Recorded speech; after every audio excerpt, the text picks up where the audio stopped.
When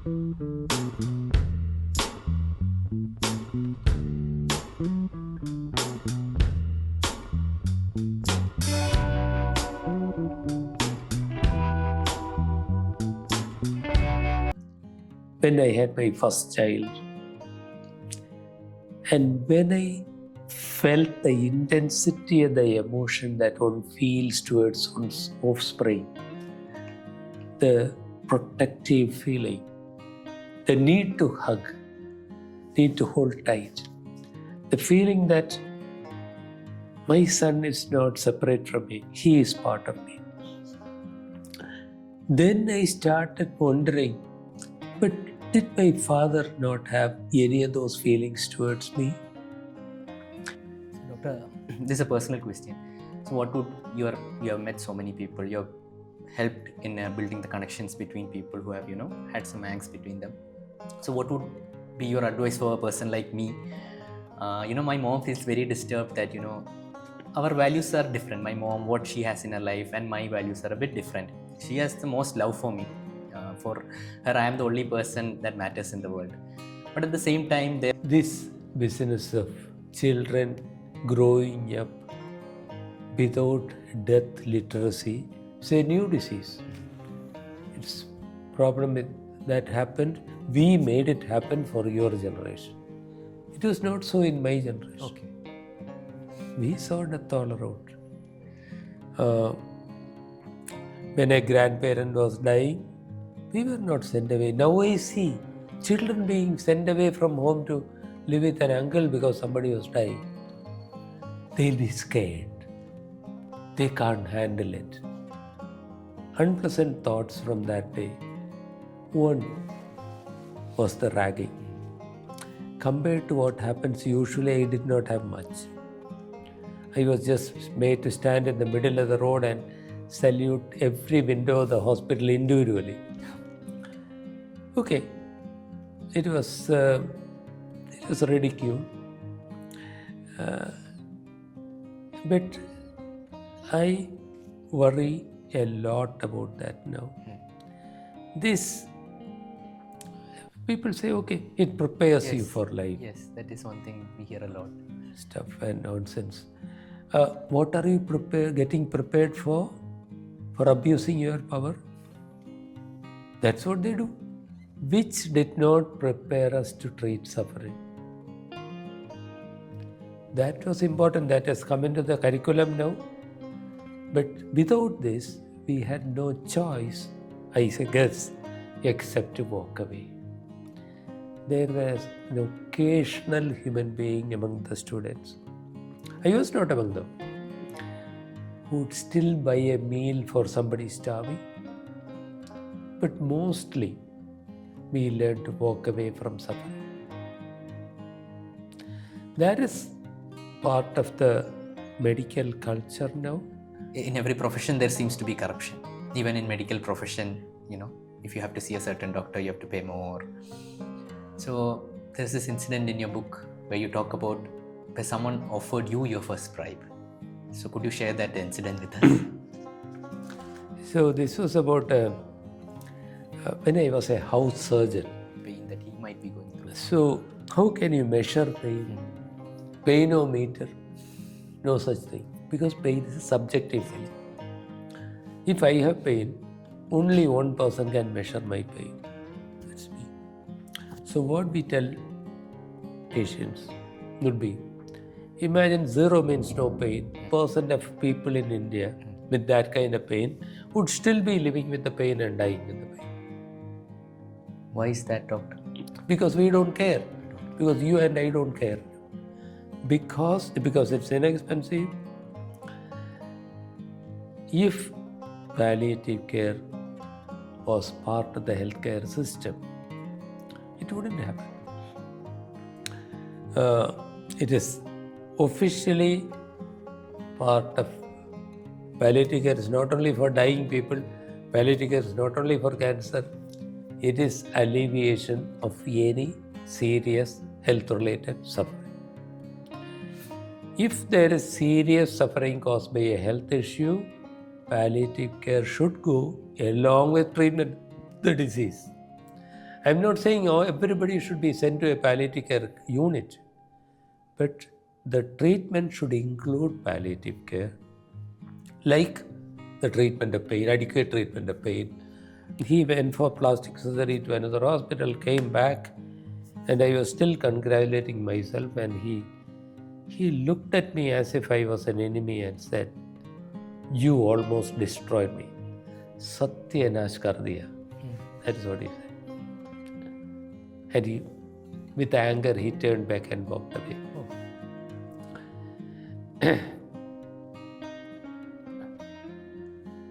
Eye opener. There will be few and far between. Can you ask for it? You can ask for it, but sometimes doctors can be very autocratic. Okay. And doctors themselves may say, okay, hey, not this. Palliative care is only for dying people. You are going to live. Namaskaram, everyone, and welcome to another episode of the podcast.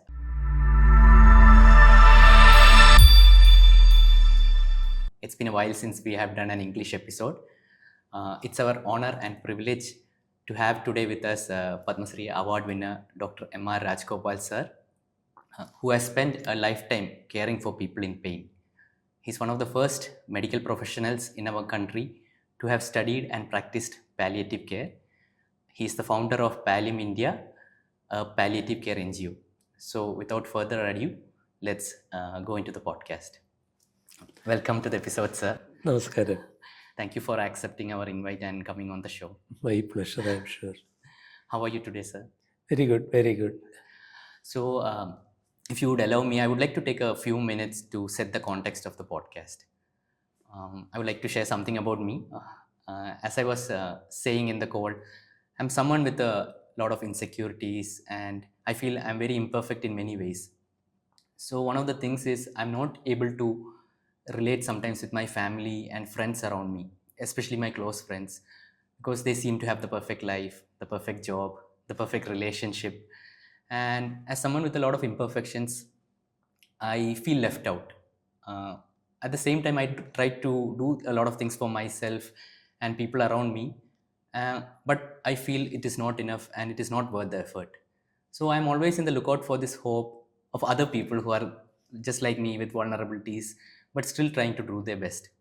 So that's when your book, Deepak Etten, recommended your book, and I just happened to read it, and that was a tremendous hope for me because even though you're doing so much out there in the world, you're helping so many people. The book is so raw, so honest with your own insecurities, with your own struggles, and still you're able to do so much for the people around you. And I would like to thank you for writing this book. So, Doctor, the intent of the podcast is also just that. If we could keep it very raw and very honest, just the way you are, that would be really great. Great, very good. Sounds good. Sounds good. So, shall we go into the podcast, Doctor? Please. So, my intent was to first start with the first chapter of your book, but there is one chapter that really, really resonated with me. It's chapter 39, Connections. And I'll tell you why it resonated with me. So, from a young age, I've always had fights with my parents. I fight in the sense not physical fights or anything. I always felt very angst towards them, very angry towards them, that they did not give me the perfect things. They did not give me the necessary skills to work in the world. Because of them, this happened, that happened. It was only when I addressed those issues within myself through my own processes that I could see they were very beautiful human beings. They did the best. I don't think anyone could have done any better. But it is only after that process I was able to have very hard conversations with my mom and my dad. Still, we have a lot of issues. It's perfect. But now I can see them as beautiful human beings, and I can also see it is through conversations that I'm able to resolve a lot of issues and a lot of things. So this chapter where you share your relationship with your dad was very very connecting for me. So if you could share a bit about that and your childhood, the time spent with your grandparents, it would be great, because this podcast, the first episode, I would want to basically be your intro. It is not more about palliative care. We'll go, my intent is to go with it with other episodes, but this episode will focus more on you. So if you could share with us your relationship with your dad and how you figured that out, it would be great. Thank you.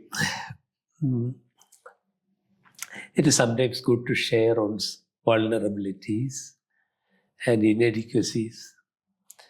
At the age of 3, I a third child, when my younger sister was born, was sent away to live with my grandparents. Not too far away, a few miles away.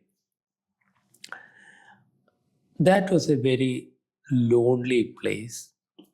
I had only my grandmother for company. My grandfather was a very loving person. He had a special place for me in his heart. But by nature, he was an introvert. Rarely spoke. I grew up with a complete conviction that I was good for nothing. But somehow, I went on with life. And only when I was in my around 40, when I had my first child, and when I felt the intensity of the emotion that one feels towards one's offspring, the protective feeling, the need to hug, need to hold tight, the feeling that my son is not separate from me, he is part of me. Then I started wondering, but did my father not have any of those feelings towards me? I could feel some resentment growing within me. And I nursed it within me. Never talked about it with anybody. I never had the courage.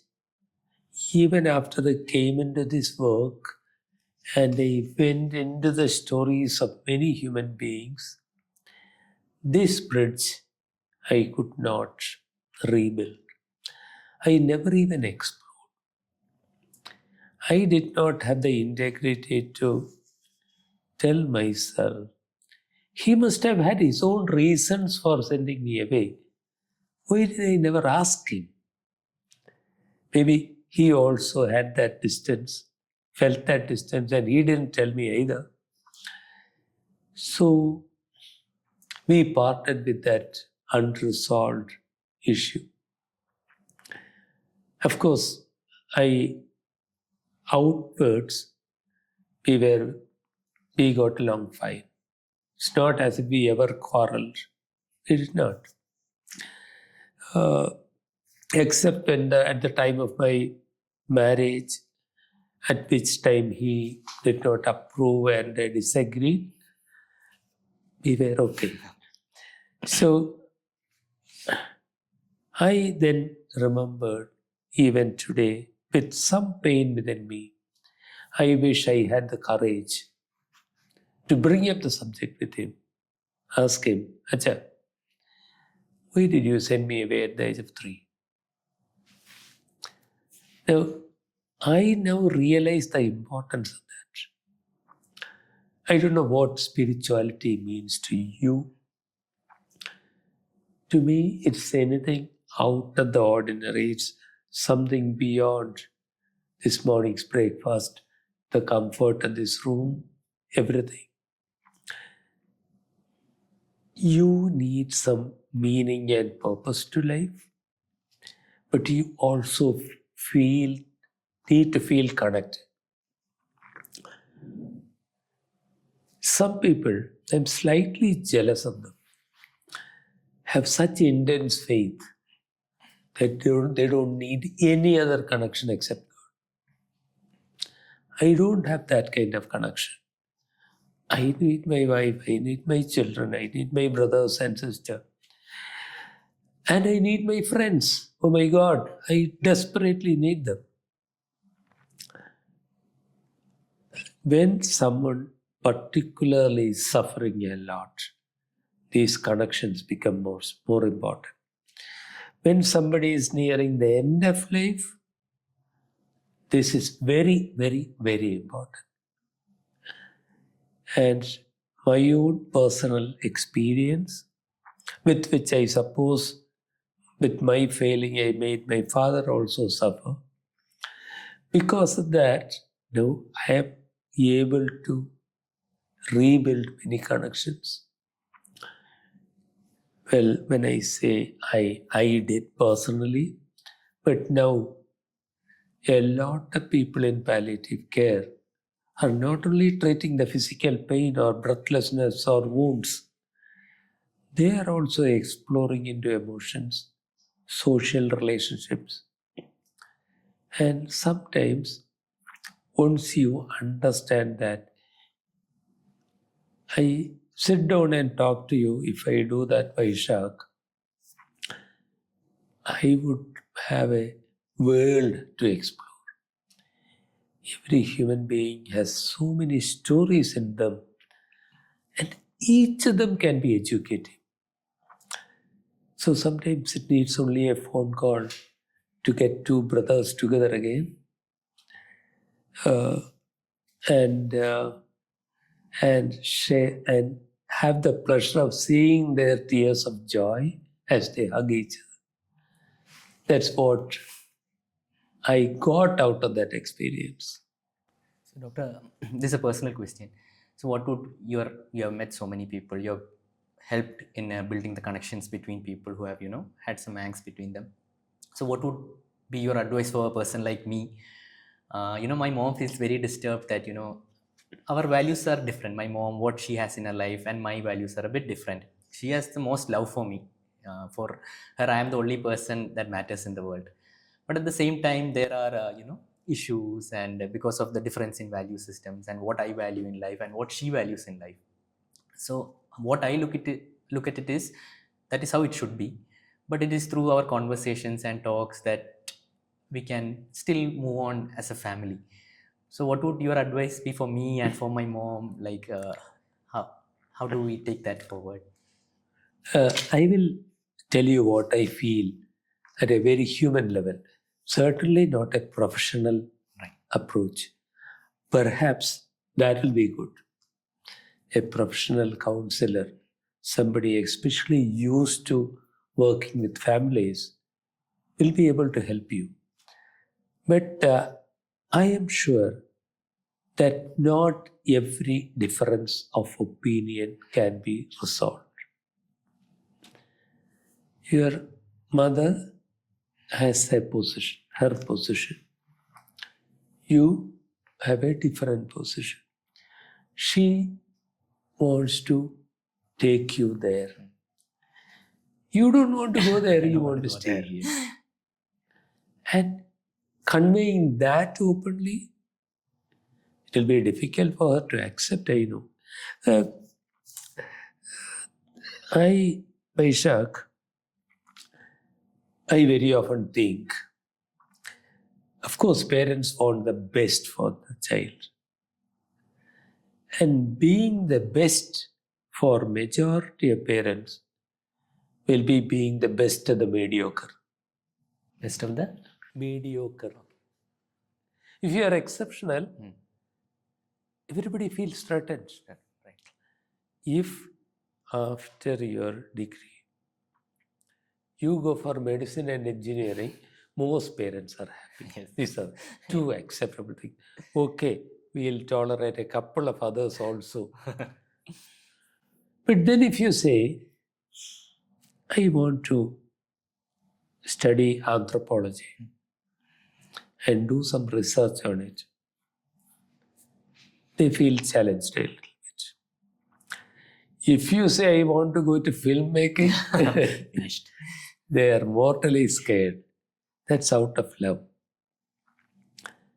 But I think it's important to realize that not every difference of opinion can be resolved.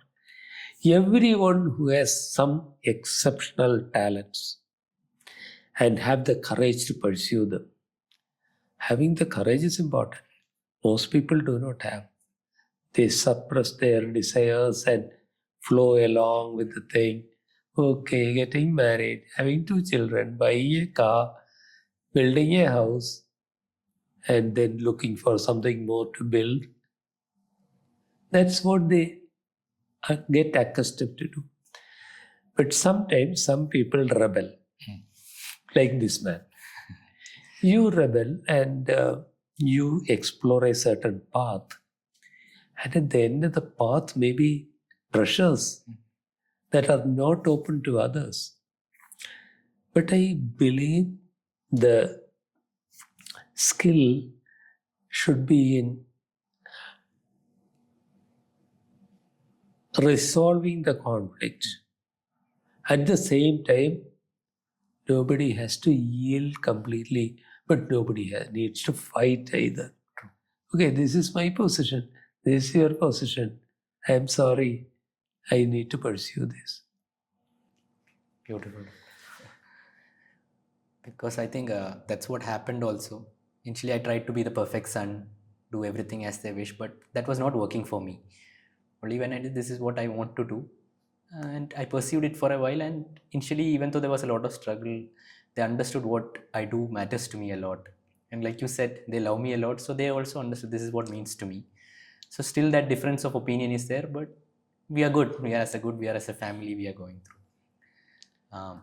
So at this time, can you also share the story of one Mr. Gopalan in who you had talked about in this chapter connections? Maybe one of the people who were helped because of my own personal experiences with family relationships would be Gopalan.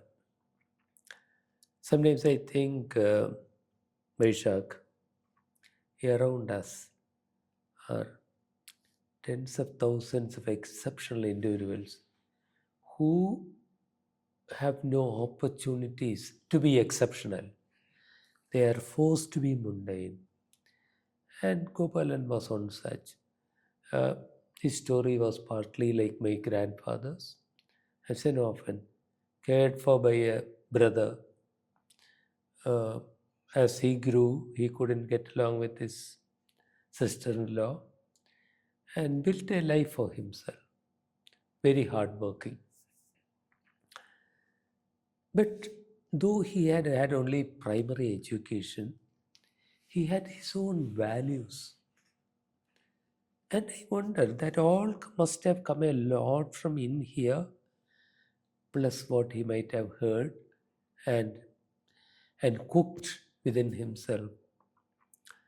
One of his philosophies was a thinking man has no right to be dishonest. A healthy man has no right to be idle. Honesty and hard work were his mottos. Well, his returns from that was that his children got educated. He gave all importance to their education. And they were growing up as good human beings. But when they were adolescents, he got cancer. He had a small home, but though he had worked honestly for a whole lifetime, there was nothing much to show as a return. Okay, the house was there, but he did not have a huge saving. He did have some saving. It is not as if the wife and children would not eat. It's not as if they would not have a roof over the head, but that was about it. So his wife went on asking, I mean, she must have been angry. Like, if you had worked this hard and got enough return, now your children would have been better off. I would have been better off. So she was a bit angry and she went on saying, what did you earn with all your honesty and sincerity? So the important thing is, because we knew the value of relationships, We did not go and argue with the wife. By no means. We just told her that we have enormous respect for this man. We hold him in high esteem. And that was enough to make her think. Then we got them all together. He apologized to them for not doing more for them. They all hugged and cried together. But those feelings would have been hidden. And if someone at the end of life is to have some peace of mind, some things like these need to be resolved. And I think those conversations and the final crying together, the validation by us of the man's integrity, I think they were enough, were very important for the children to grow up with. Why is it that, doctor, such values like honesty, and things that we hear and we see, but in the actual world they are not valued so much? Why does that happen? Why do you think? You tell me, Vaisakh, I don't know. Is it because they are not easily measurable? If you build a beautiful house with a swimming pool and all facilities, and if you have an expensive car and two other cars in the porch, those are visible. Happiness is not measurable. True. Easy, not easy. Love is not measurable. But anybody, if they can sit down and think about the eventual end of a human being, then I think they will be able to reimagine life, think about what is most important, the value of happiness, the value of love, the value of honesty. All those things will come out clearly only if you are able to think beyond tomorrow. I think to some extent, if you are able to think of your own mortality, if you are able to face the fact that your time on this earth is limited, then I think if you can take some time out to think, you will realize that swimming pool is not going to be useful for me so much at a time when I will be ill. But you are not living only for the time when you are ill. Absolutely no problem with the swimming pool. If I had owned, I would have been in it half my time. No problem at all in having an expensive car, but the priorities need to be laid. That should not be obtained at the cost of showing an example of dishonesty to your child, not at the cost of love. Thank you, doctor. So, in this chapter, you also talk about spiritual care. So, what does spiritual care mean to you, doctor? Spiritual care should be part of healthcare. I strongly believe. But what spirituality is means very different things to a lot of people. To a lot of people, it is surrender to God Almighty. For a lot of people, it is the hymns being sung so many times a day.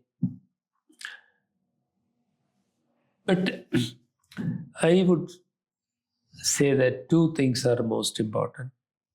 One are what we talked about earlier, the connections. And the other is the meaning of life. So if the person says, will you pray for me? I will say, I will. And if he wants to do it together, I would sit with him and do it. In the conventional sense, I don't pray for myself. Because personally, I don't see the value. That's very different. I know some people will be angry with me for doing it. We all say that there's that story of, if I start saying stories on mythology, I'll make You want mistakes. stories, sir, The please. most dear servant of God, he considered most valuable, was the man who would say in the morning, invoke the God's name once, get to work, and when he was going to bed, he would say the name again. That was all. There's also this beautiful passage from Rabindranath Tagore. I may not be reciting it exactly, but something like this. Whom are you praying for in this temple with its doors shut? Open thine eyes and see. Thy Lord is not in there. He is there with where the man is tilling and paving the roads. Not exactly the same, but something like that. And I would say my spiritual belief would be something like that. Like one's values.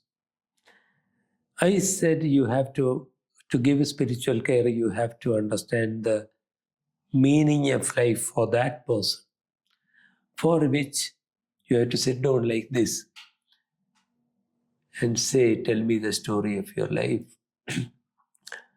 And most people will be surprised, what story? I just had an ordinary life. But if you tell them, tell me about your childhood, where were you born? Once a story starts, the person's values become clear. This is a situation where you take off your own values, beliefs, everything, leave it outside the door. Take the person's values and thoughts in, and as you understand the person, you validate. Vaisakh, I respect this about you. Your ability to seek the path that you chose, or at least to try to find the path. You validate their positives. By that, you're actually validating the meaning of their lives. Your life has been meaningful. Of course, you also see what does the person feel connected to. I remember a woman whose only desire that she should be able to walk about 50 meters so that she can go to the temple right there in the corner. So all the family went on saying, why? You can pray here. What's the point? But for her, it was important. It was very important for us to help them to create a small ramp. The family didn't see the point. It was only one step. But that ramp made she learning to walk on crutches, made all the difference. So we don't judge them. We get them connected to what is significant for them, which may be the temple, which may be the brother with whom she quarreled some time back. It may be bringing back some friends together. Meaning of life and connection. But out of that meaning of life comes some purpose in life. Okay, my life has not been in vain. But then why am I here? Doctor, can you help me to end my life? That person needs a purpose to life. And that purpose can often be found by understanding more about the person. Like the 42-year-old woman had this great wish to see her first grandchild, who was due only in October. She knew, and we knew she wouldn't live up to that. So she was despondent.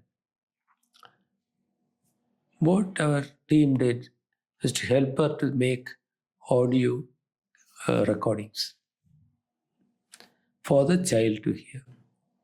That was an expression of her love, but also she was leaving a legacy. For those remaining days, there was a purpose to her life. Because unless there is some meaning and purpose in life, life cannot be enjoyable.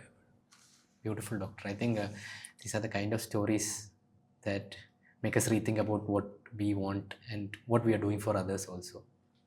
So, next up, doctor, in your chapter Childhood, you talk about your grandfather who is very stoic and a certain incident that happened with him. Could you share that with us? He hardly talked. He had educated me from the age of 3, but that was very businesslike. One day, I was with him and he was working on the farm. He crumbled and fell. He had a agonizing pain that I could see. I was a small child, must have been 4 or 5 or something.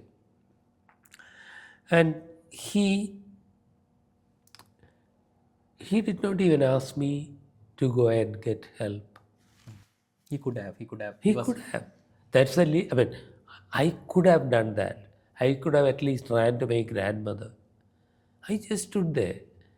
And from that position, he pushed himself a sit up and with his legs crossed and with his hands, he walked like that, moving with the hands all down a slope across the way to the house. Then we came to a stream, tiny stream, but because he was in that position, he couldn't cross it. And he just sat there. Somehow, I admire him for his stoic nature. But somehow, I now see it as his weakness that he did not know how to ask for help. If I need help, I should ask for it.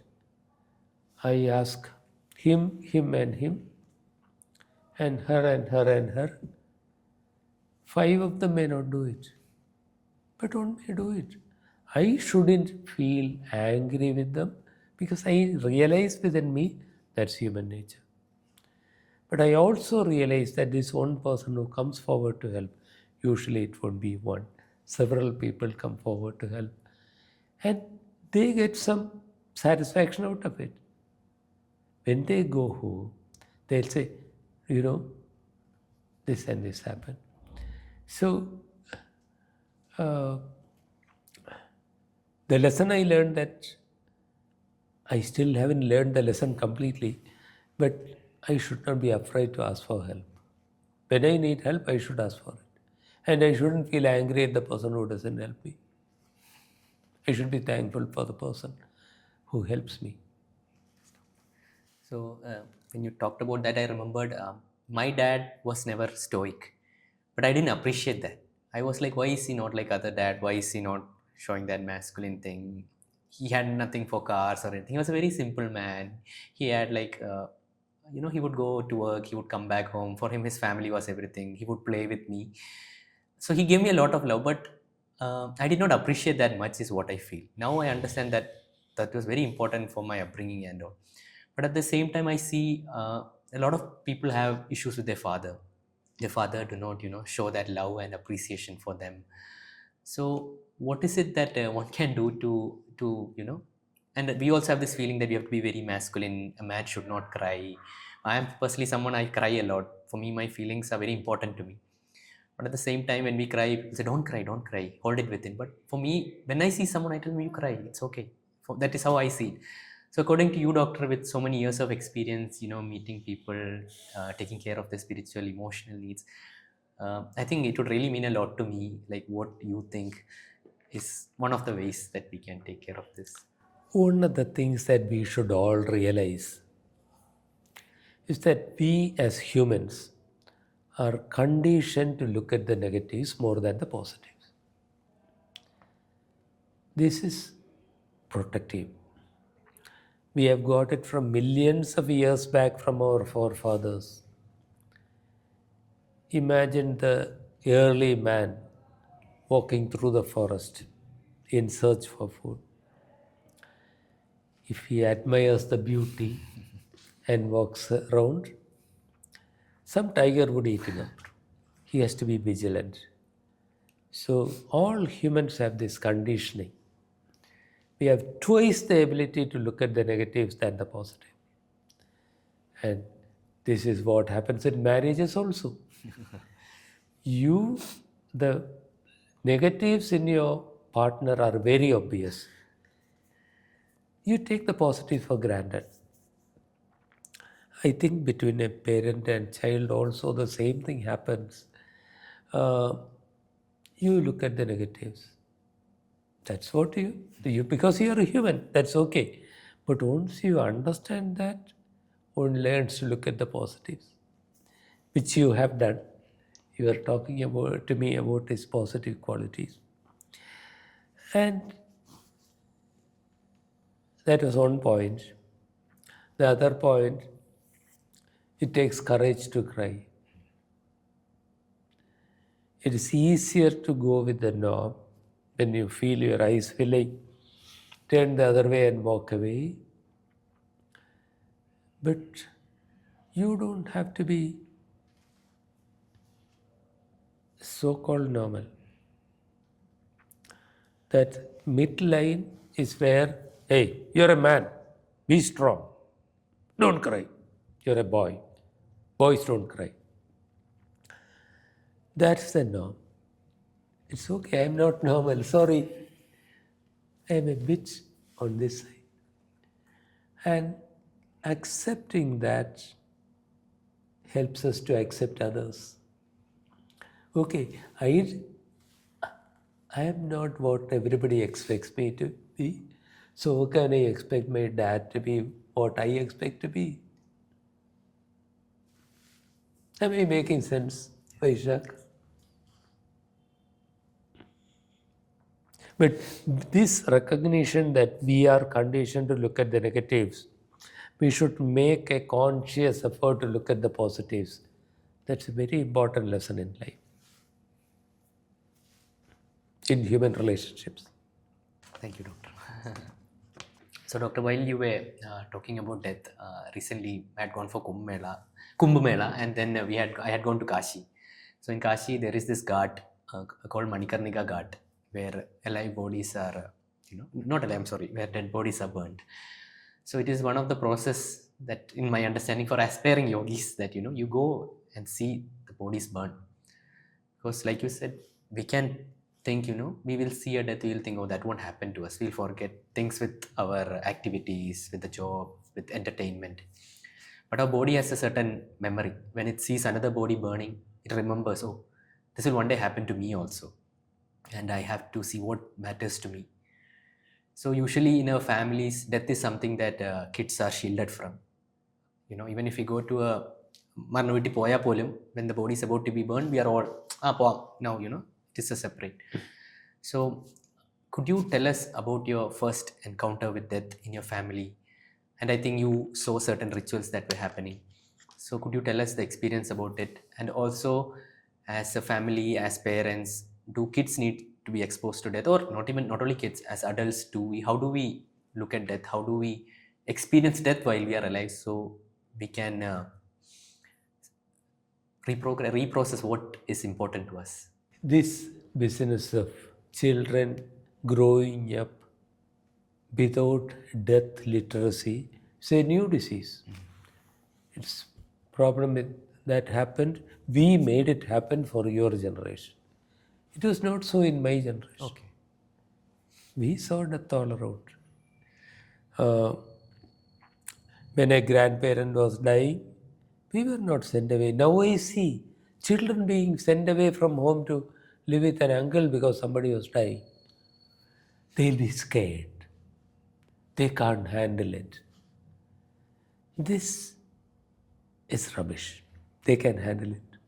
They need to handle it. They need to be able to face it. So I am not sure that was my first encounter with death, because I must have seen death in animals, cattle, everything. But my first encounter that I remember in my own family is when my uncle died, a young man.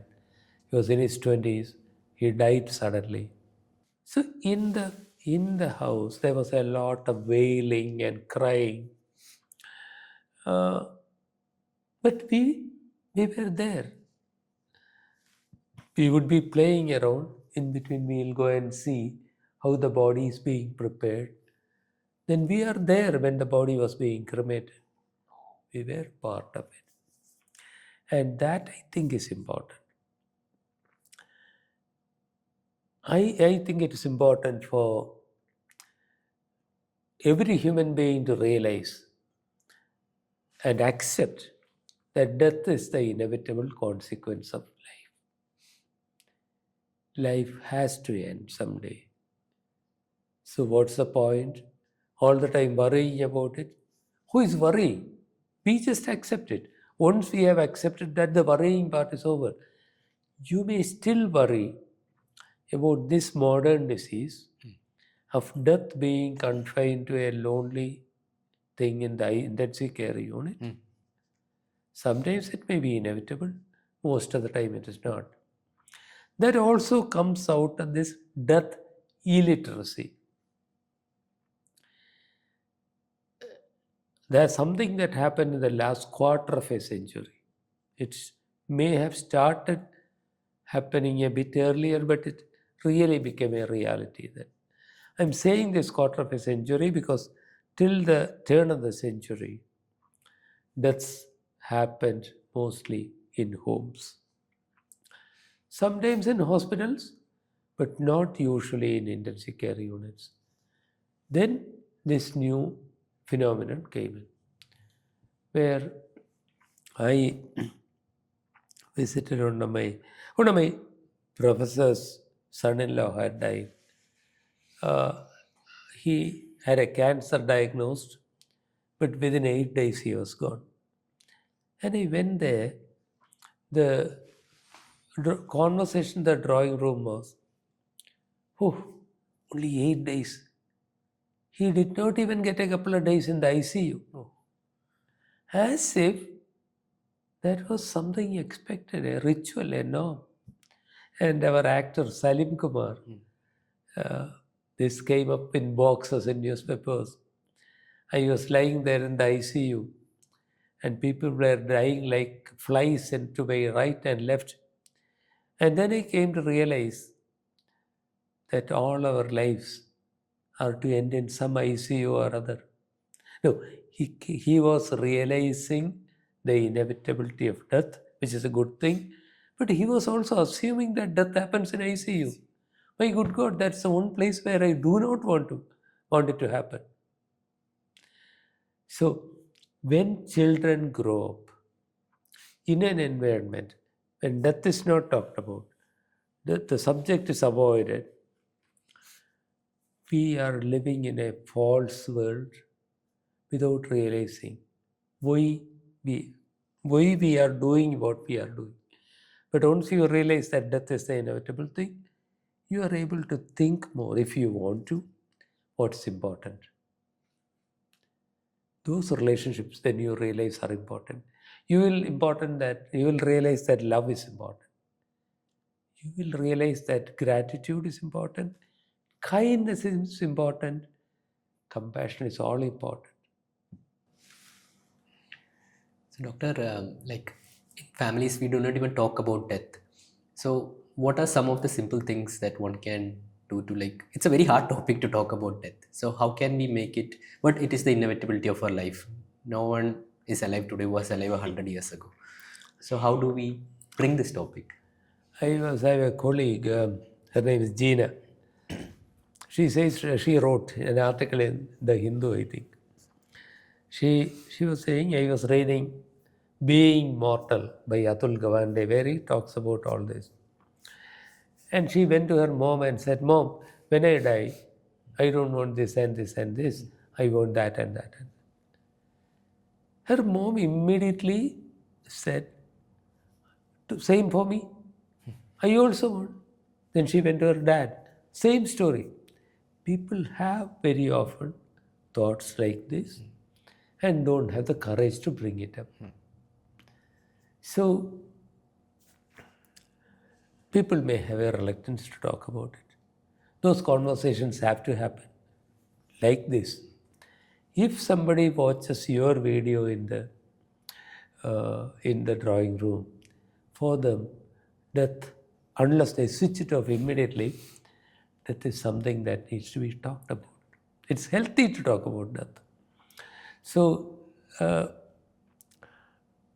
when people are not willing to talk about it, there have to be social initiatives.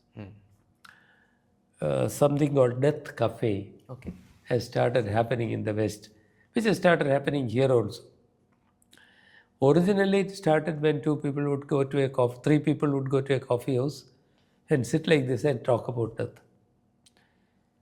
After some time, somebody comes from that side. I heard what you were saying. Can I join you?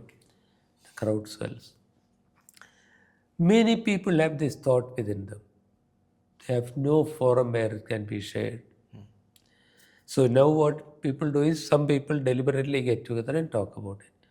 This conversation that we are having, and all those conversations that are happening in death cafes are making death less of a stranger to be feared. It helps. So thank you for doing this video. With this, you are helping the cause.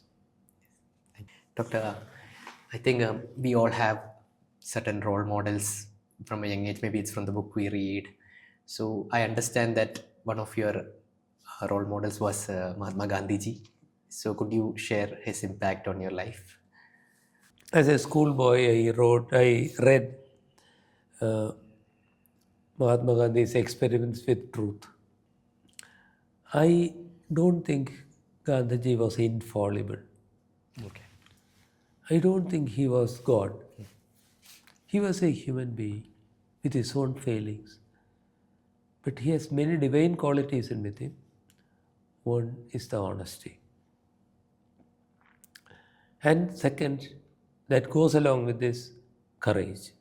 It takes courage to be honest. It takes a lot of courage to be honest. And these things together created in him the integrity that he held. And interesting, it was so palpable that millions followed him. I think he is a great example of how the world should be tomorrow, because we talked about the early man, where physical might was all important. We replaced with that guns and tanks and everything.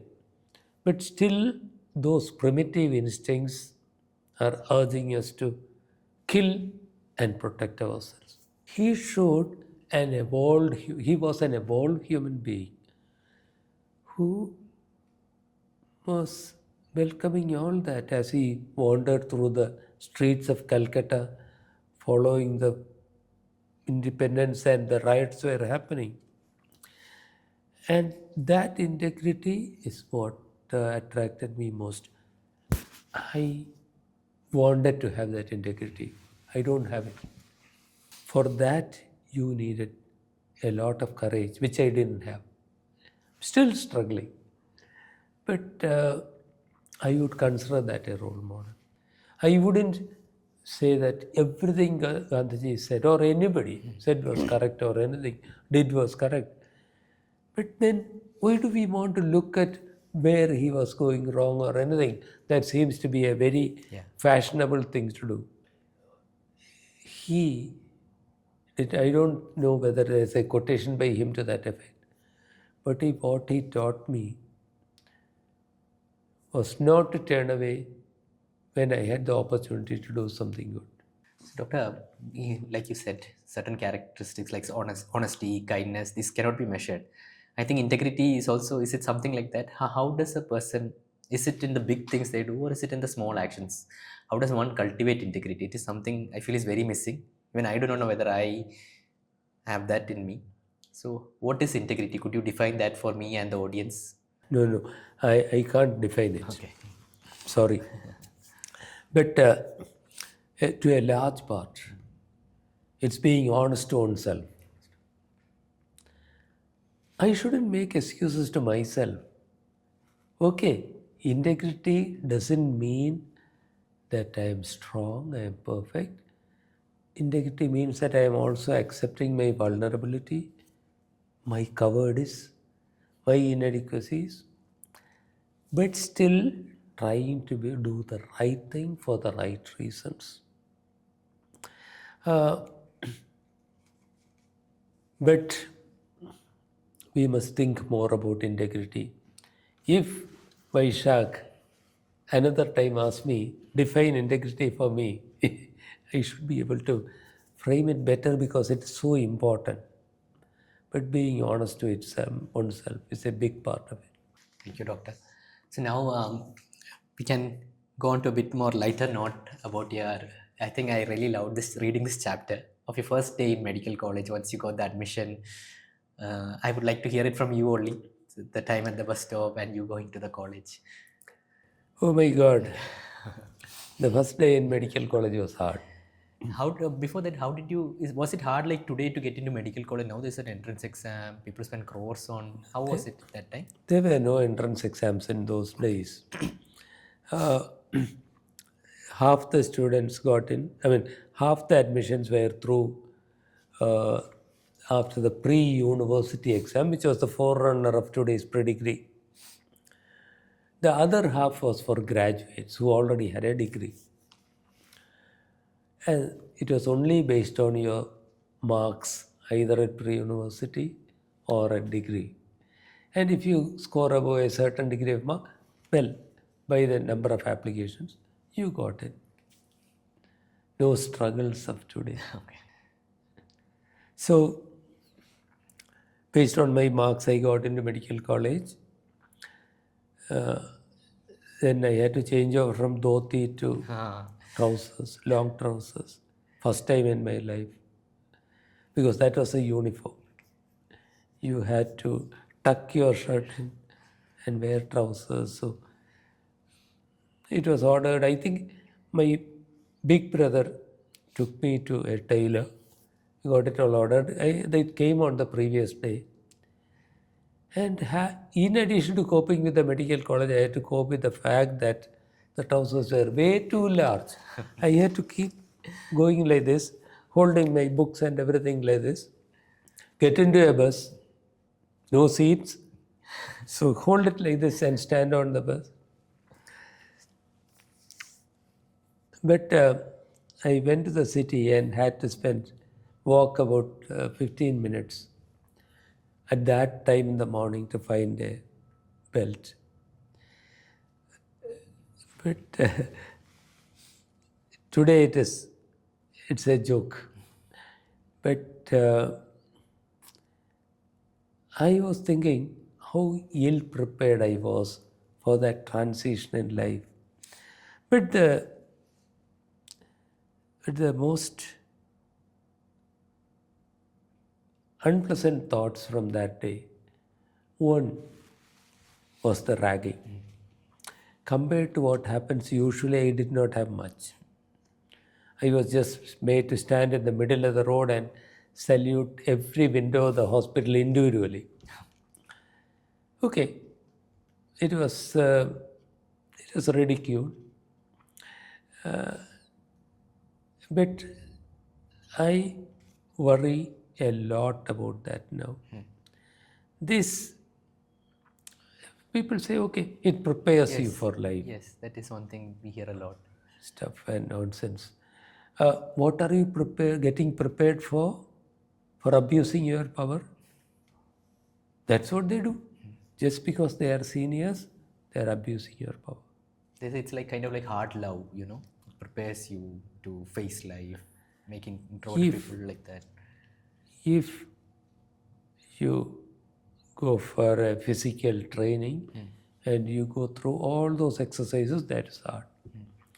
But here, the problem is, okay, that's a good phrase, hard love. Hard love, yeah.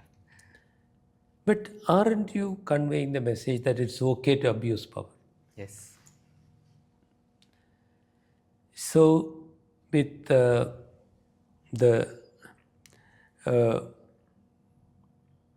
you become a teacher, you abuse your students.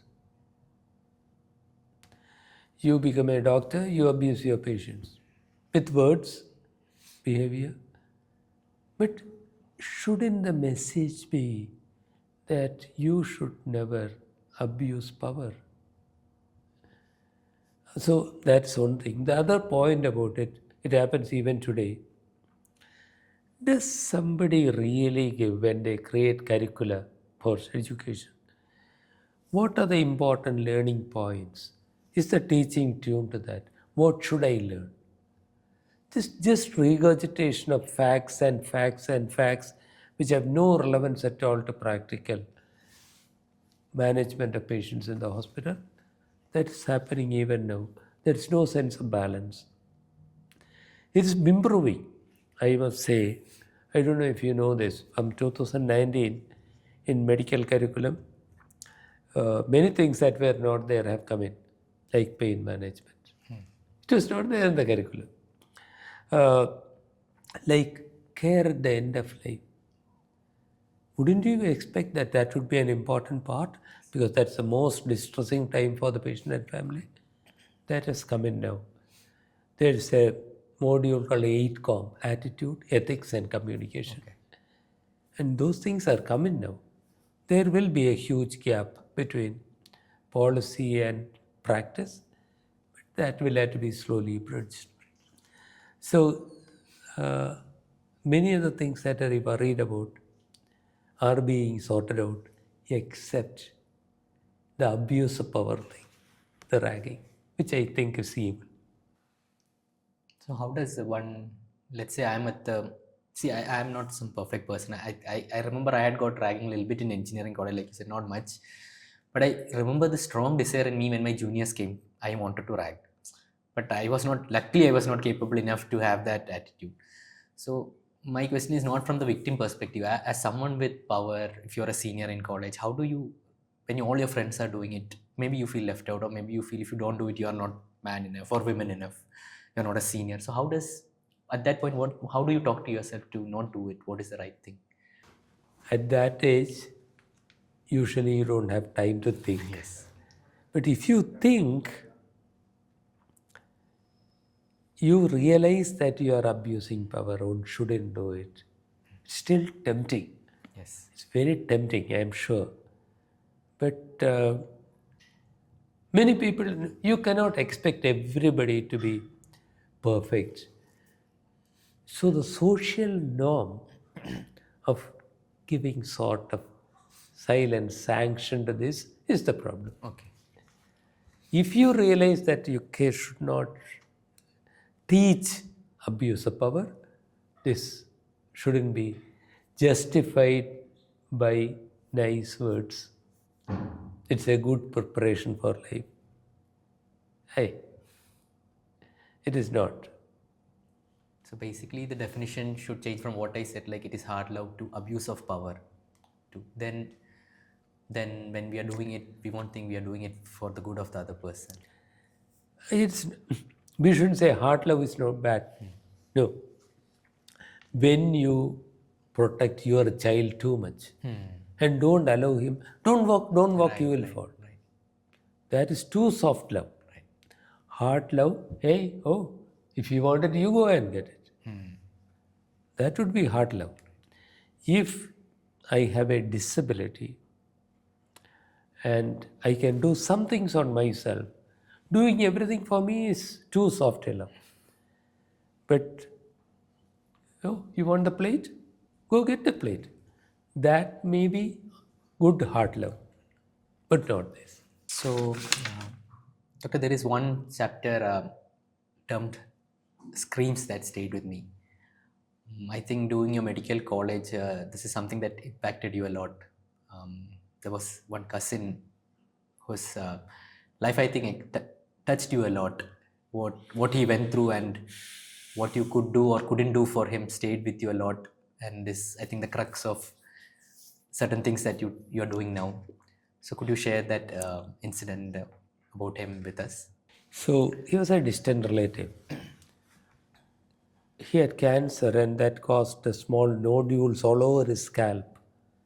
And each was drilling, like drilling something into the skull. He couldn't tolerate it.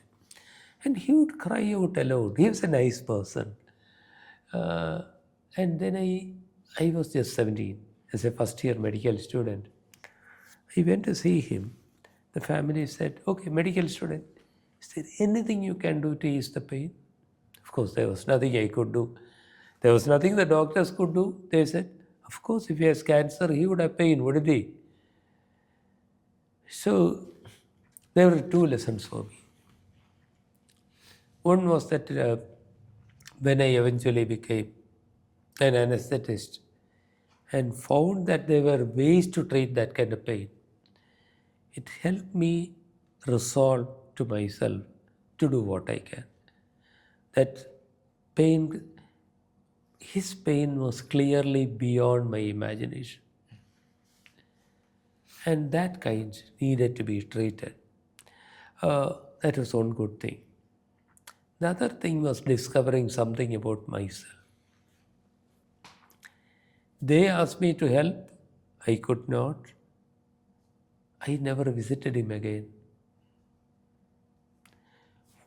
That's not the done thing in a village. Somebody is ill, you visit the family. Sometimes as a sort of routine, a gesture, but also to convey, okay, we are with you in your suffering. But I did not go again. I was scared. What was scaring you? What was scaring you, doctor? If they ask again to help, what will I say? I'm a medical student.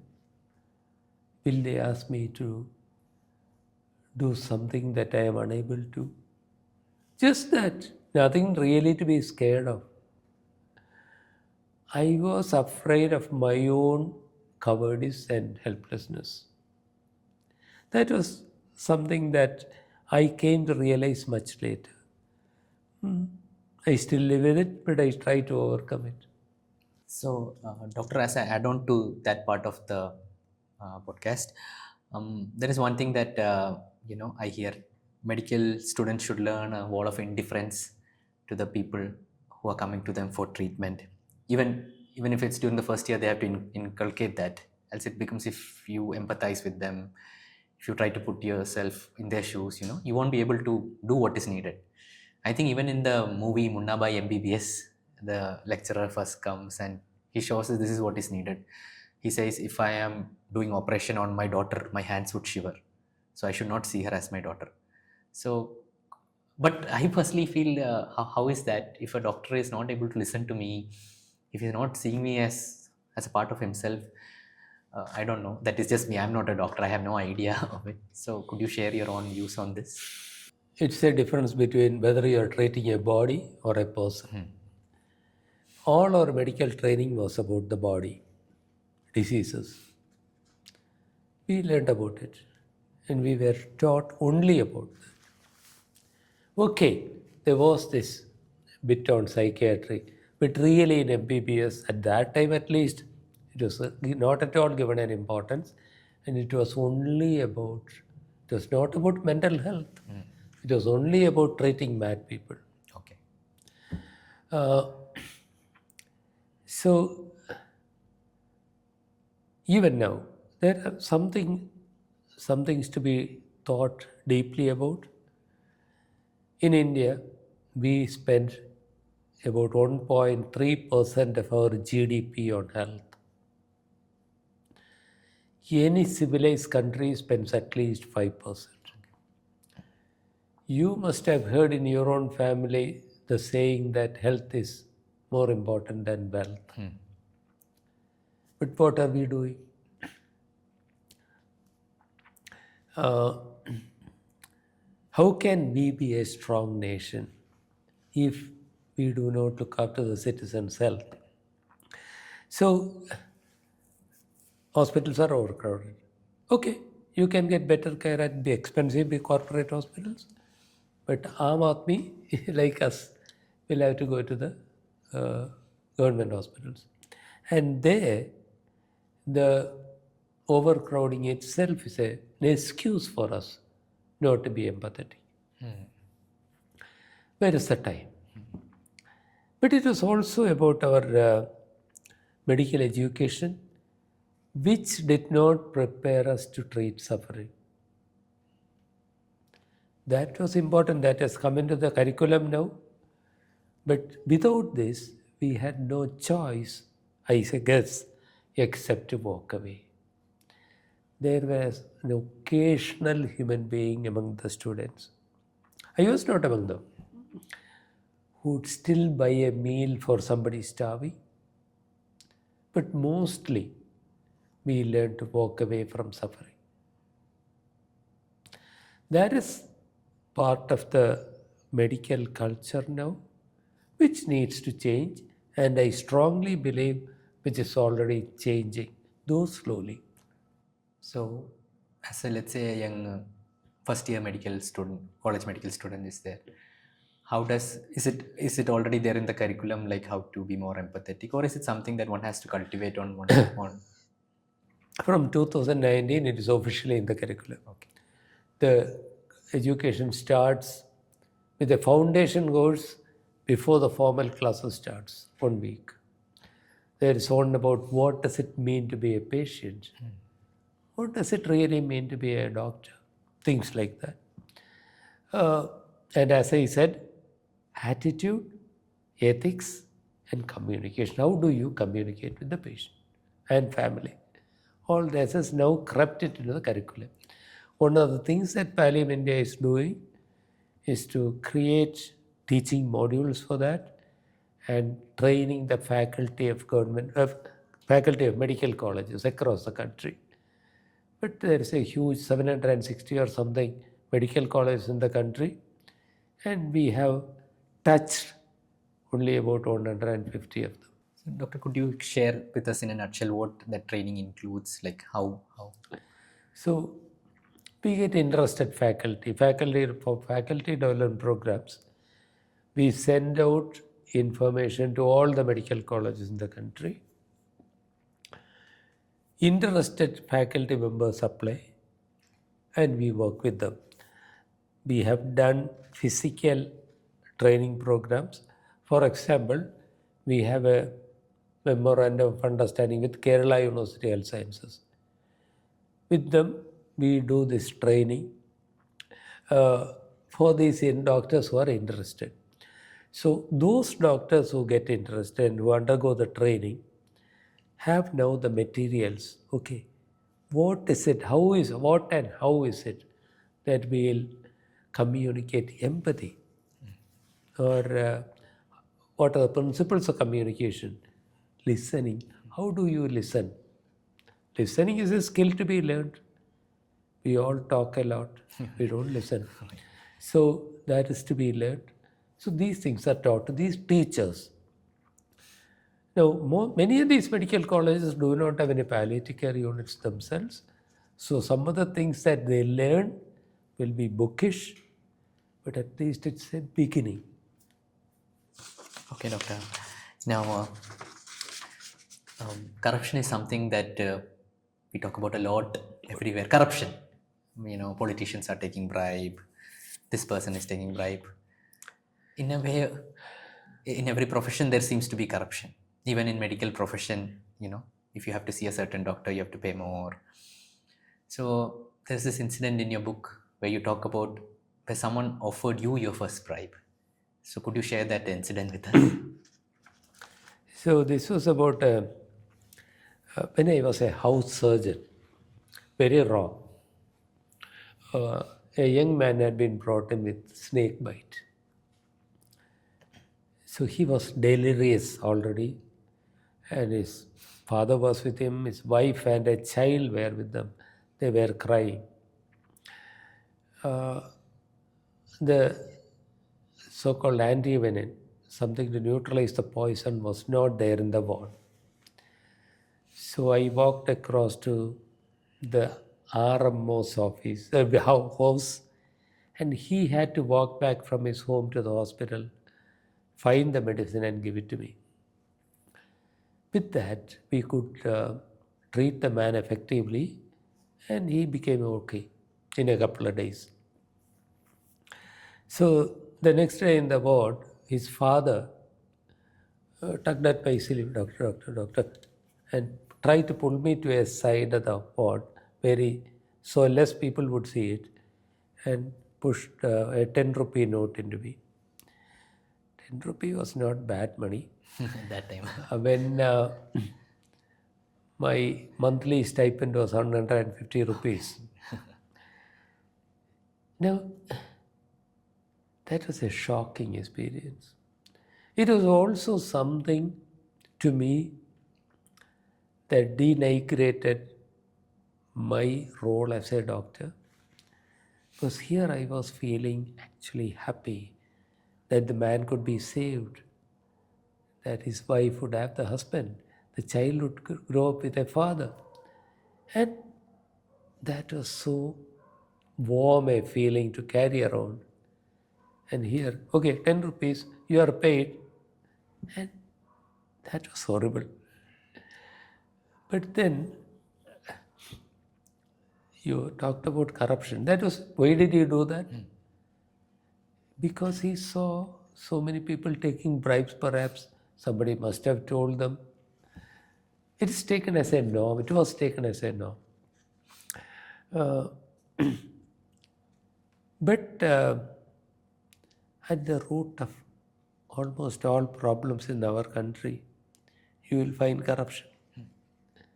With such abundance of resources, where do people go hungry? Where do people starve? So usually you will find corruption at the root of everything. And I had my personal exposure to that. Did that change you in some way, or did that change you in some way, or I am not sure that it did. It made me sad. No, I don't think so. It was not as if I took a sword and started fighting corruption or anything. I don't have the guts. so, doctor? Whenever we go to a hospital, usually all hospitals are so nice. They take care of us. The doctors take care of us. But I feel nowadays there's always a fear within people. Whenever a doctor prescribes an MRI scan or CT scan, is it actually needed, or are they simply prescribing it? So in your book, you talk about us turning from a public-centered healthcare to a corporate healthcare industry. So could you explain what is that? And I think a certain of your colleague also, when he started working in a private sector hospital, he was called nicely in and asked, doctor, you need to prescribe more CT scans. So could you tell us how, as a doctor, or how as a patient, we can all together figure this out and work for the well-being of everyone? Let me tell you what I think the country should do. Okay. Public health system has to be strengthened.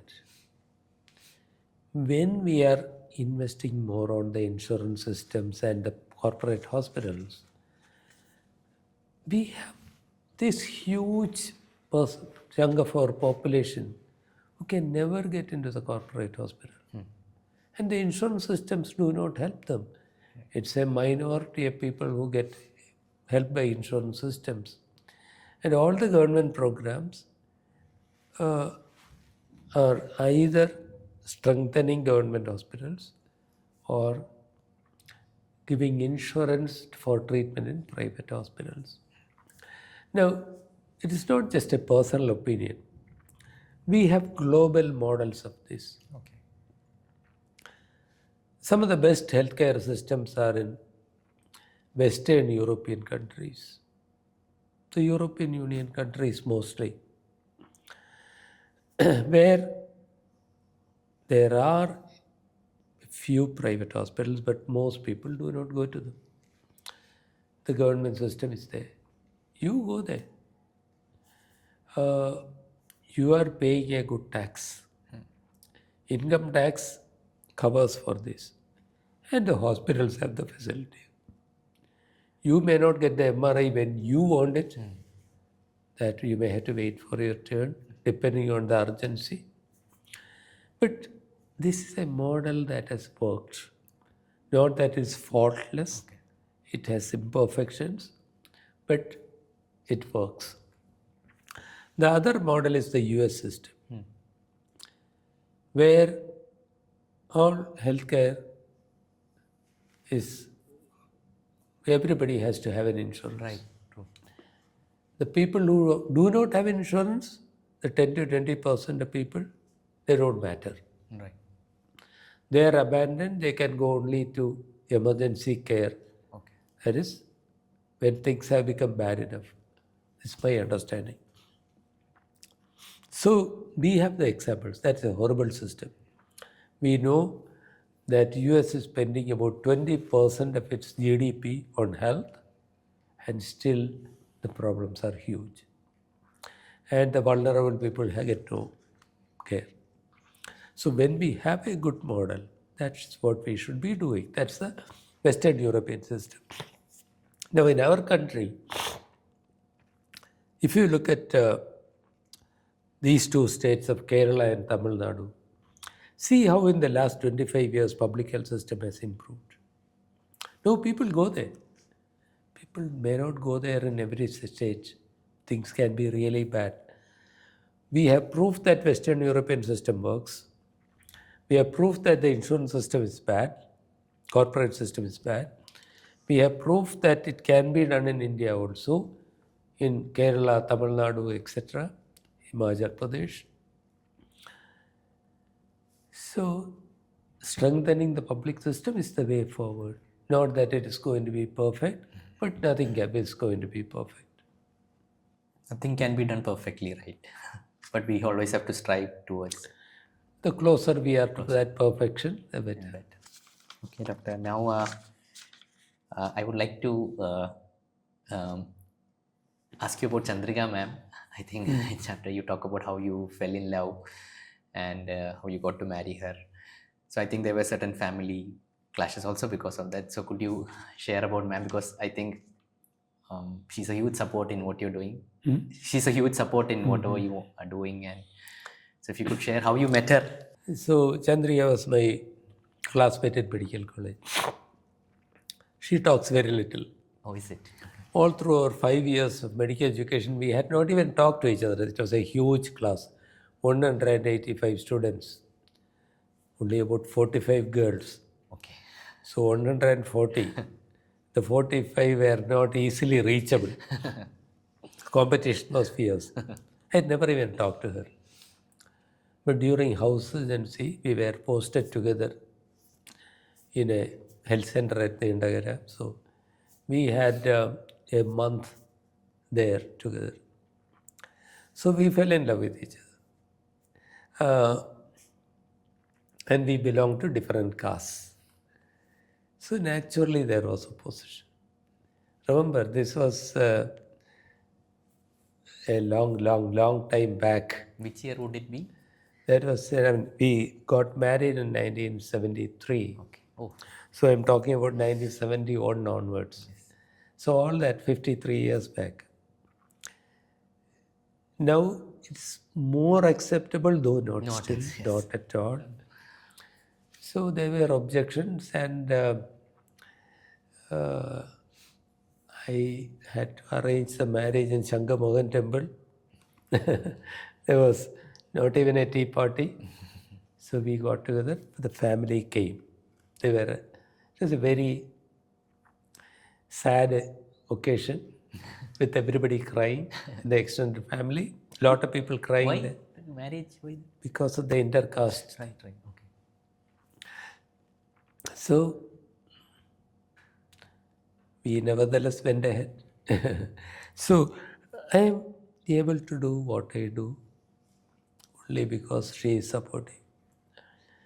Because, like we said, everybody wants you to walk the trodden path. When you walk away from the trodden path, people who love you get afraid. Right. Okay, what's going to happen?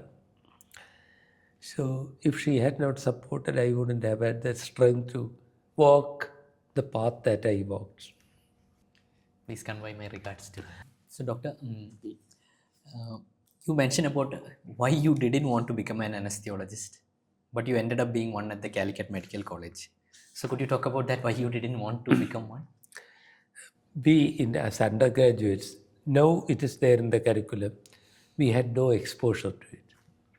I did not know what it was. Even the term anesthesia means only loss of sensation, something like that, loss of consciousness.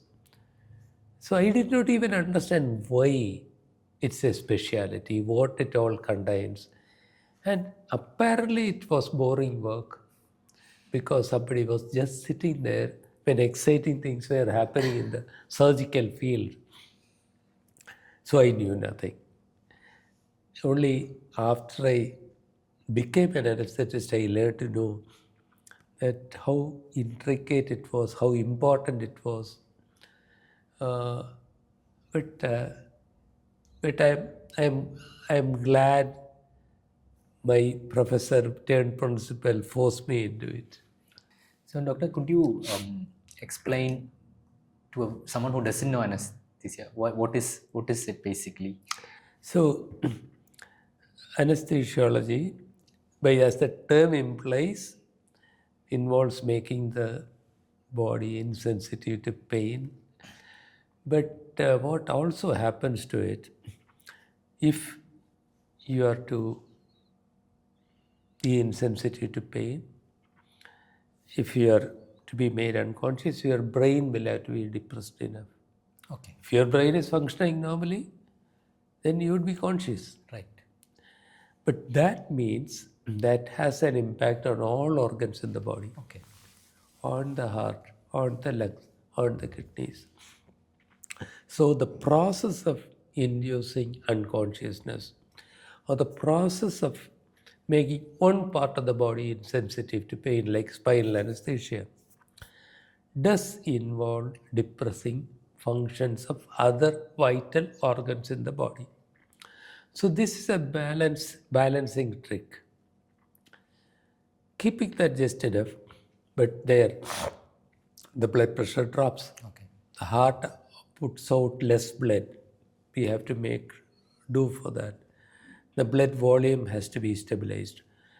With all that, with what's happening to the brain and what's happening to the heart, the lungs function will decrease. Enough blood will not flow or gas exchange will be abnormal. That has to be compensated. So it's a kind of uh, intensive care. Okay. Minute to minute monitoring of the all organs and making corrections as required. I remember my friend, childhood friend Sonu. I think she's in Trivandrum. She's an anesthesiologist. So yeah, I just remember her. I just wanted to say that. So, doctor, in one of the chapters, you talk about your first person who came to you, one Mr. Shegar. You referred to him as your first patient who referred to you for pain. And because of a certain failure in the system, you couldn't actually help him. So, could you talk a bit about that incident? So I don't know if you have seen people with problems with the blood flow to the limbs. What is that, doctor? Like, So suppose a blood vessel gets blocked okay, with a clot or whatever. There's no blood flow here. into our hands, like, It can happen to the hand. It happens that manifests more in the hand and the feet because when there's a reduction in the blood flow, even here, there's a little bit of blood flowing. The part of the body up to here takes in all the oxygen, so that here there's very little blood flowing, oxygen fails. It will turn black gradually. And that kind of lack of blood flow causes a pain which is agonizing. It's agonizing and difficult to treat also. Often you can help them by giving some injections into nerves or groups of nerves, which will make the blood vessels expand a little bit. That's what I wanted to do for Shekhar. He had this gangrene or lack of blood flow to his toes. So I thought I could give an injection in the back so that those nerves get a bit paralyzed, blood flow improves. But okay, there is this conflict, so much of stuff. Always anesthesiology departments were very short-staffed. Emergency operations need to be done, that needs to be done, this needs to be done. So the worry was that if I start doing this, that work will increase and then there will be less time there. I was willing to do it after the normal working hours, but this was not the done thing. There is also resistance to change. Any change is resisted. This was something out of the ordinary. Why are we doing this? No. Already we have so much of work here. We can't afford to start all that. That was a line of thought. In a way, that is a natural response to change, which people like you and me meet with all along life. In your family, in your workplace. Why? Everything is okay now. Why do you want to change it? Why nothing? So Shekhar had excruciating pain and the medical system was rejecting him. Could you give us a gauge of the pain? Because pain might mean just simple pain. What is that pain that he might be going through? So how can you measure pain? Painometer? No such thing. Because pain is a subjective feeling. If I have pain, only one person can measure my pain. That's me. So what we tell patients would be, imagine 0 means no pain and 10 is the worst imaginable pain. Nothing more than 10 you can imagine, that's 10. How much is yours? They may say various things. Some people will say 10. Some people will say that scale is not enough, it's 100. Right. Because they cannot picture themselves within that framework. So that's only measurement. So from that, were you able to help Sheikh, or they said I was not. Okay. I was not, and I gave in too easily. Now I reflect. Maybe I could have still pleaded. I was not courageous enough to fight. I could have pleaded more. Maybe I could have sought somebody else's help. I don't know. But I told him, I'm sorry, I cannot do anything. So I don't know what happened to him thereafter. He must have a miserable life and a miserable end.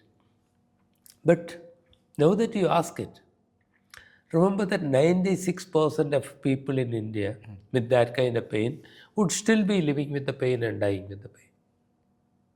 Why is that, doctor? Because we don't care. Because you and I don't care. Because it's inexpensive. If palliative care was part of the healthcare system, it wouldn't happen. It is officially part of healthcare in the new health policy of 2017, but the distance between policy and implementation is kilometers long. So even today, that sad situation is continuing. Okay, small steps. One national program, inclusion in the undergraduate curriculum, changing FLO to improve availability of the medicines. Some steps have been taken, but a long way to go yet. There are millions of Shekhars still in India. So, doctor, The next chapter I would like Morris, the harbinger of light. Morris, the harbinger of light. But before going into it, like I had done a podcast with Dr. Deepak also. So in that, I shared with him my idea of palliative care was, some care for people, old age people, when they're about to die, we take care of them. So could you redefine what is palliative care? And then I think with this example of Morris, I think it would be the perfect example to initiate the audience into what palliative care means. Thank you for asking the question. Important message. Palliative care is not only for old people. Palliative care is not only for dying people. Palliative care is not only for cancer. It is alleviation of any serious health-related suffering.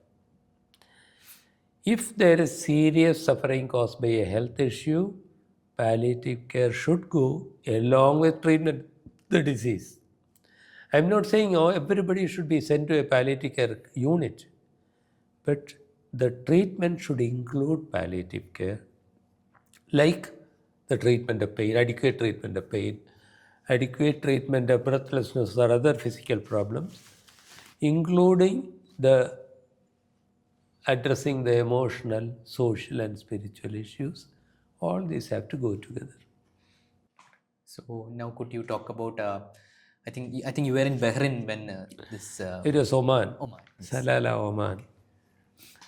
So Morris had burns. 70% of his body was burnt. 70% of burns is not easy to treat. It's not easy to get a survival from that unless you have exceptional facilities, which we did not have. With burns, I don't know if you know this, it is not only the problem of the skin.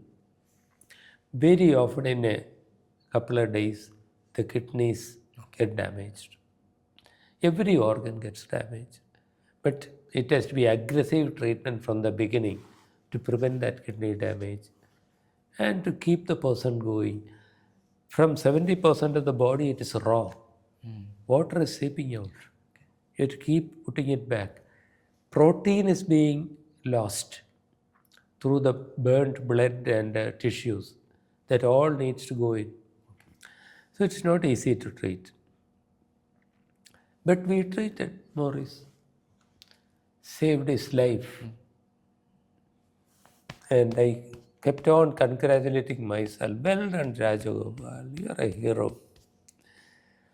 So he was sent away for plastic surgery. In the meantime, it was 70% burns means agonizing pain. Still happens all over the country.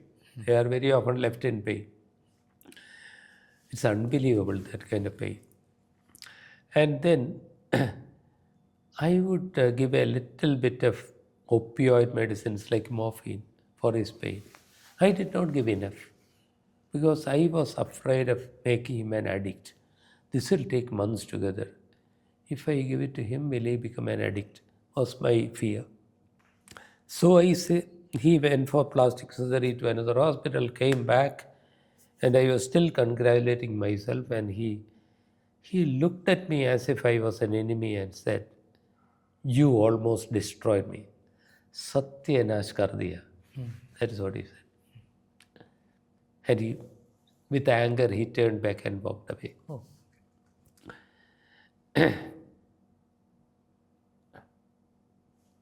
Eye-opener. Much later, I was to learn that I could have treated his pain without causing addiction, or with only a remote chance of causing addiction, that he deserved that and I should have done that. So basically, doctor, when he was going through that much pain, according to him, you didn't give him the amount of pain relief that he needed. And he knew I could give pain relief because now and then I'll give a little bit. Right. Then why didn't you do it enough? Was his question. So is it taught you like that morphine brings addiction if you go beyond an amount, or how does? So medicines like morphine, if given in the dose necessary for pain relief, usually would not cause addiction. But if you are not in pain and you keep taking it for a few days. Usually addiction happens after 3 weeks, but it's possible. That's not hard and fast. Yes, medicines like opium, derivatives like morphine can cause addiction, but if used in the right way, in the right dose, it is unlikely to cause addiction, which is why we are using it so often. So at that time, there was no protocol like how much to give, how to measure pain, and is there one today? At that time, if there were protocols, they were not well known. Okay. Remember, these were the days before the internet and things. Right. We could study only what was in the textbooks. These things I didn't find in the textbooks. But much later, 1980, this happened in the 1983-84 period. 1985 was the year when World Health Organization brought out the well-known protocol for treatment of pain. So this was just before that time. So now doctors get to learn about it, and is it widely implemented, or is it? What do you feel? No. I told you, 96% of people still do not get pain relief. It has only come into the curriculum now. Laws have been changed, but states have to implement it. Huge policy implementation gap. So let's say I'm taking one of my relatives into a hospital, and my relative is going through a huge amount of pain. Is it my right to ask for a palliative care? How does one do that? First thing, better go to a hospital which has palliative care. Okay. But outside Kerala, they will be few and far between. Can you ask for it? You can ask for it, but sometimes doctors can be very autocratic. Okay. And doctors themselves may say, okay, hey, not this. Palliative care is only for dying people. Okay. You are going to live. So misconceptions are not only among the public, also among professionals. Which is something that we, thanks to you, we are now making that clear. But we will have to continue that public education and professional education. There is one chapter in which you talk about this person called Babu, who had like enormous pain in his arm, and it was about to get amputated, and you helped him in relieving it, but still his arm got amputated. The surgeon considered it a failure, but according to you, it was a success. So could you share why you consider that as a success? This was before I even started doing palliative care. As an anesthetist, I saw this man crouched under a examination table, sort of high table on which you lay the patient and examine them. He was crouched under it. And it was so striking that I went and kneeled beside him and asked, what was the problem? And it became obvious that he could not tolerate any touch. Even the wind, the fan against his hand was torture for him. He wouldn't allow me to touch him. And I had not seen that pinnacle of pain earlier. So because it was so terrible, I started giving small doses of, I think it was pethidine at that time, so that after some time his pain was gone. Pethidine is an opioid like morphine? Yes. So it was gone. And he was saying, yeah, are you God? You have cured me. And he said, I will not go back to my ward. I'll keep me here. You treat me. But then, by next day, the swelling had subsided and the arm was half its original size. Because I had sent home with enough medicines to treat the pain. No, eventually he lost the arm. But I still think it was very important for two reasons. One, I cannot imagine being in that kind of pain for 1 minute. So that period of pain relief that he got was important. Of course it was important. But secondly, There is a problem after amputation. It's called phantom limb pain. Phantom limb pain. I don't have a limb, Okay. but I still feel pain. Okay.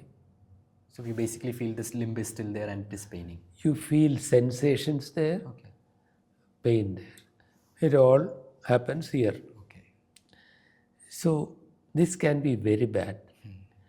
There is some evidence that if you treat pain before the surgery well, then the chance of phantom limb pain is less. Phantom limb pain is not easy to treat. No therapy, nothing. Like if the, There is. There are treatments. Sometimes it works. In some people it does not. okay. Especially if it has lasted long, it may not be treatable. It may not be relieved satisfactorily. May or may not be. But if you give enough pain management and relieve his pain before the surgery, The chances are much less. so even though in the surgeon's eyes it was a failure for you, and I'm sure for Mr. Babu, even a few minutes without pain is a big thing. Absolutely, yes. Okay, Doctor, I think we will end our podcast with this last chapter. There was a patient named Warrior who came to you. I think he was a college professor. So could you tell about him? And at the same time, I think in that chapter you focus on why a doctor needs to be a good listener. Today, when we go to a doctor, like you said, many are autocratic. When I went to one of the hospitals to, for one of my sister, but talking to a doctor, we are not so sure how they will respond. If you ask too many questions, will they get irritated? So there's always a fear, like doctor is someone there, we can't talk to them. Whatever they say, we have to accept. So could you share with us this example, and maybe for future doctors, how they should? Warrior was not the professor, Okay. but you talk about autocratic doctors. That's also misuse of power, isn't it? Yes. So Warrior had a pain in the back. He had a cancer. The cancer was treated. The doctor said there is no more cancer. Oh, okay. He was cured. He continued to have the pain. So he would go from specialist to specialist, and they would say, "You are imagining it. You have no problem. X-rays showed nothing." Okay. That's when we started treating him.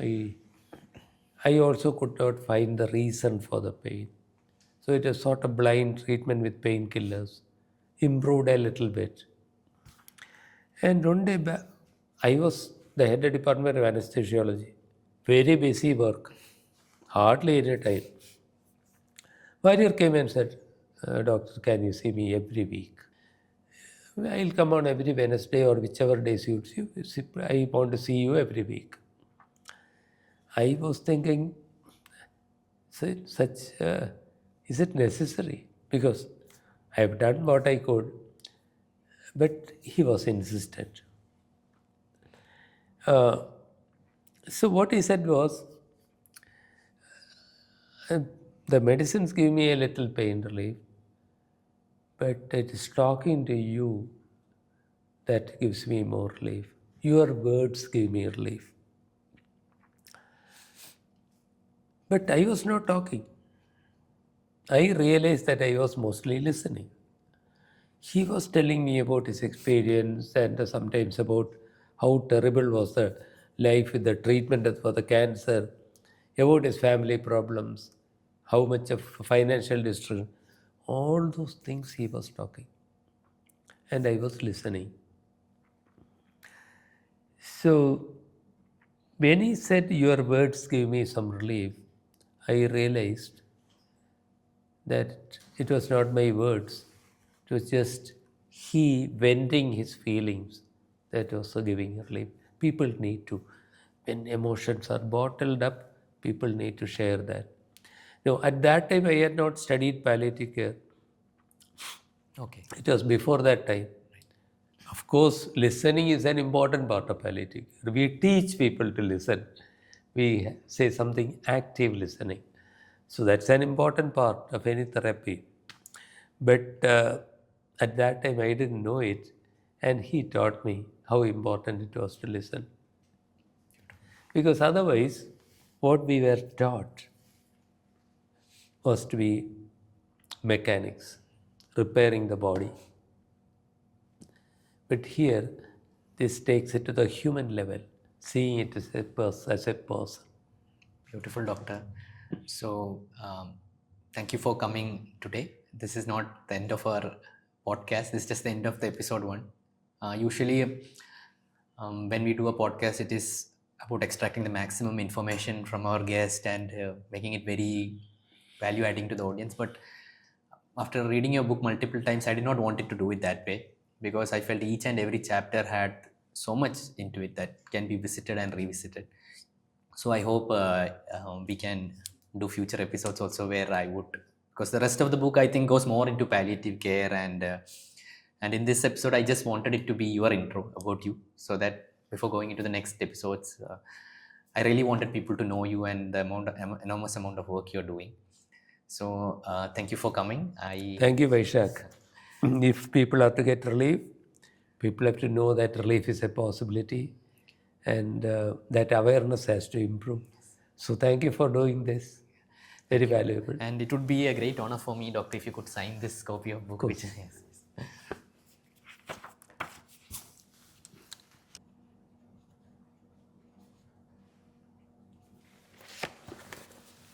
Thank you. Thank So you, much, doctor. Vaisakh. So thank you everyone for watching till the end of this podcast. I would like to give a special thanks to Dr. Deepak for facilitating this. And if any of you like this video, please do subscribe and especially share it with people in the medical profession or someone who you think would be really helpful for them to watch. So until the next episode, thank you. Namaskaram. If someone is hurting and it does not hurt you at all, that means you have forsaken your humanity.